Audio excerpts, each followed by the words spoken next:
వీడు నా స్నేహితుడు. పేరు రామకృష్ణ. మేము సాఫ్ట్వేర్ కంపెనీలో పనిచేస్తున్నాము. వీడికి ఒక అమ్మాయి మీద ఆసక్తి ఏర్పడింది. ఆమె పేరు గీత. నా పేరు రామకృష్ణ. నాకు గీత అంటే చాలా ఇష్టం. నేను గీతను పెళ్లి చేసుకోవాలని గట్టిగా నిర్ణయించుకున్నాను. నా పేరు గీత. నేను మరియు రామకృష్ణ ఒకరినొకరు ఇష్టపడ్డాము.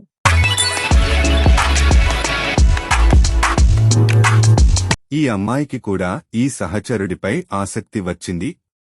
వీరు గాఢ ప్రేమలో ఉన్నారు. ఇద్దరూ పెళ్లి చేసుకోవాలనుకుంటున్నారు. అనుమతి తీసుకోవడానికి వారు పెద్దల వద్దకు వెళ్లారు. కాని నక్షత్రాల అలైన్మెంట్ లేనందున పెద్దలు ఈ ప్రతిపాదనకు అంగీకరించలేదు. వారు తీవ్ర నిరాశలో ఉన్నారు. వేరే మిత్రుడు ఒక సలహా ఇచ్చాడు. మీరు ఇతర మతంలోకి మారి పెళ్లి చేసుకోవచ్చు. ఈ తరహా నమ్మకాలు అక్కడ లేవు. ఇప్పుడు వేరే మతంలోకి మారాలని ప్లాన్ చేస్తున్నారు. వృద్ధుడు, లోక జ్ఞానము ఉన్నవాడు, వేద పండితుడు. మోరా నర్సయ్య శాస్త్రి వద్దకు వెళ్లమని వాళ్లకు సలహా ఇచ్చాను. అతని సలహాను తీసుకున్న తరువాత మీరు నిర్ణయం తీసుకోండి అని చెప్పాను. ఇప్పుడు వారు మోరా నర్సయ్య శాస్త్రి వద్ద ఉన్నారు. ప్రియమైన బిడ్డలారా, నక్షత్రాలు విశ్వాన్ని పరిపాలించే విశ్వశక్తులు.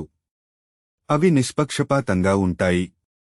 వ్యక్తుల విధి నక్షత్రాల ద్వారా నిర్ణయించబడదు, కాని వారి చర్యలు, దయ మరియు ఇతరులతో వారు ఏర్పరచుకున్న సంబంధాల ద్వారా నిర్ణయించబడుతుంది.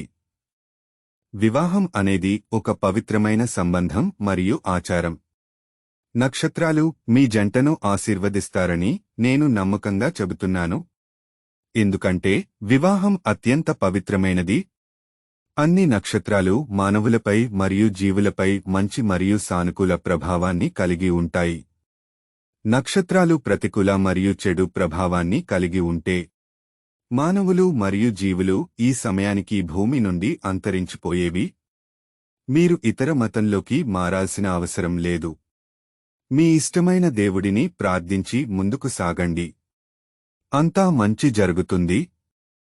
దేవుళ్ళు అందరూ, దేవతలు అందరూ మిమ్మల్ని ఖచ్చితంగా ఆశీర్వదిస్తారు. అన్ని నక్షత్రాలు, అన్ని గ్రహాలు మిమ్మల్ని ఖచ్చితంగా ఆశీర్వదిస్తాయి. ఎందుకంటే మీరు పవిత్రమైన పని చేస్తున్నారు. వేదాయుక్తముగా, శాస్త్రోక్తముగా. అగ్ని దేవుడి సాక్షిగా నేనే మీ పెళ్లి చేస్తాను. డాక్టర్ అమరవాది సత్యనారాయణ గారు కూడా ఈ విషయంలో మీకు సలహా ఇస్తారు. వినండి. మై డియర్ చిల్డ్రన్, మీరు ఈ క్లిప్ చూడండి. మీరు అర్థం చేసుకుంటారు.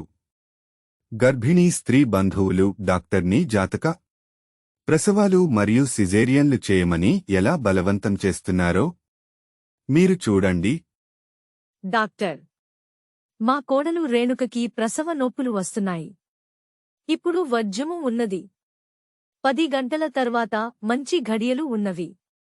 ప్రసవపు నొప్పులు ఇప్పుడు ఆపి 12 గంటల 12 నిమిషాల 12 సెకండ్లకు డెలివరీ అయ్యేటట్టుగా చూడండి. నేను జాతక ప్రసవాలు మరియు జాతక శస్త్రచికిత్సలు చేయను. డాక్టర్, మేము మిమ్మల్ని ఎటువంటి అబార్షన్లు లేదా ఏదైనా చట్టవిరుద్ధమైన పనులు చేయమని అడగడం లేదు.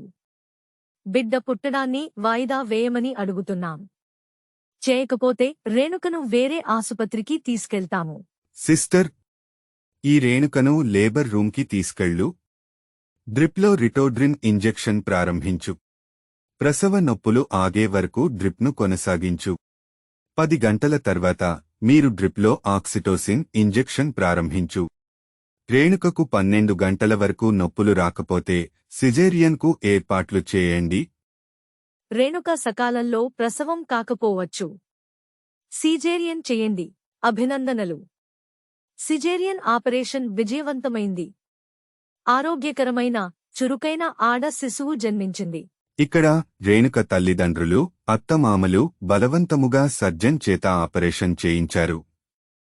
ఇక్కడ భూమిపైకి శిశువు రాకను మనుషులు నిర్ణయించారు. నక్షత్రాల ప్రమేయము ఏమాత్రము లేదు. ప్రమేయము లేనప్పుడు నక్షత్రాల ప్రభావము ఎలా ఉంటుంది?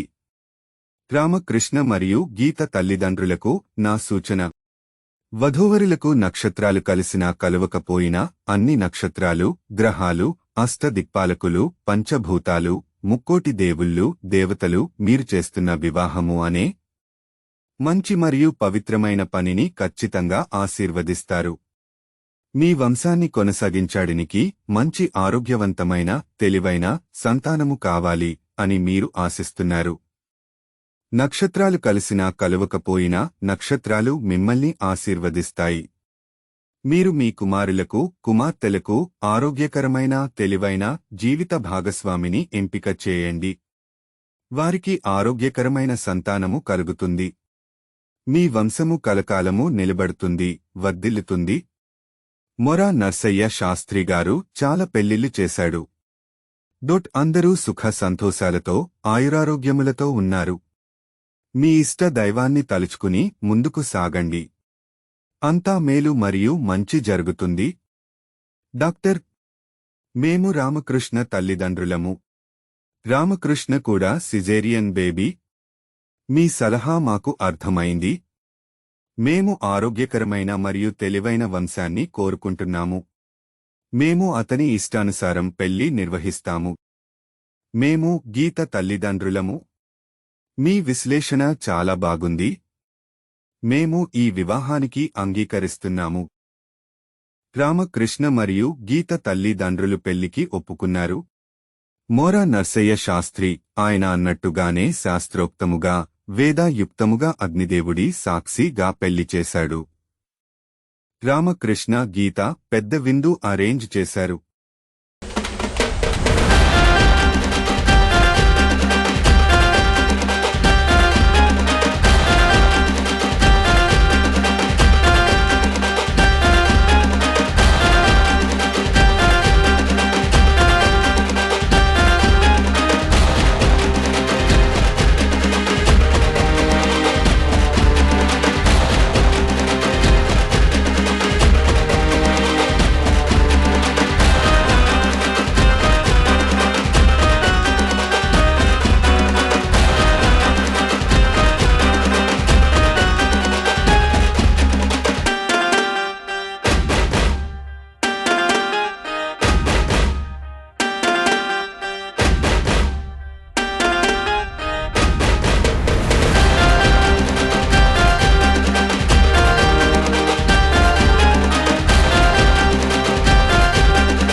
తొమ్మిది నెలల తర్వాత ఈ దంపతులకు చురుకైన, తెలివైన, ఆరోగ్యకరమైన మగబిడ్డ జన్మించాడు.